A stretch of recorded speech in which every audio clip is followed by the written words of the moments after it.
કાર્યકરો મહેનત કરે છે, નેતાઓ માટે મત લઈ આવે છે, પણ ચૂંટણી પતે એટલે તું કોણ અને હું કોણ એવો વર્તાવ કાર્યકરો સાથે થતો હોય છે। ભાજપના કાર્યકરોની ચિંતા વ્યક્ત કરતું આ નિવેદન આપ્યું છે ગોધરાના ભાજપના ધારાસભ્ય સી.કે. રાઉલે। તેમના આ નિવેદનમાં ભાજપના કાર્યકરોની અવગણના થતી હોવાનો આડકતરો ઇશારો છે। સી.કે. રાઉલે કહ્યું છે કે દરેકને આગળ વધવાનો અધિકાર, છેવાડાના કાર્યકરની ગણતરી રાજકીય રીતે થવી જોઈએ, કાર્યકરોને યોગ્યતા મુજબ સ્થાન મળવું જોઈએ અને તેના માટે હું પ્રયાસ કરીશ। સી.કે. રાઉલે મંચ પરથી ભાજપ આગેવાનોને અનુરોધ કર્યો કે કાર્યકરોને બોર્ડ નિગમમાં સ્થાન મળે।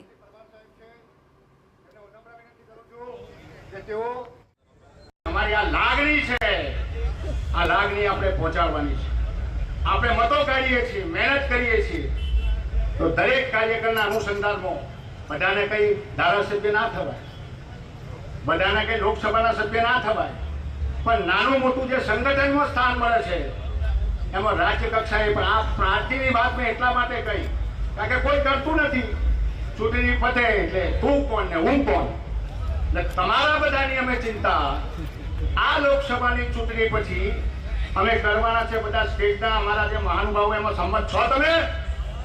આ કે છે ભાઈ, એટલે ચિંતા ના કરશો।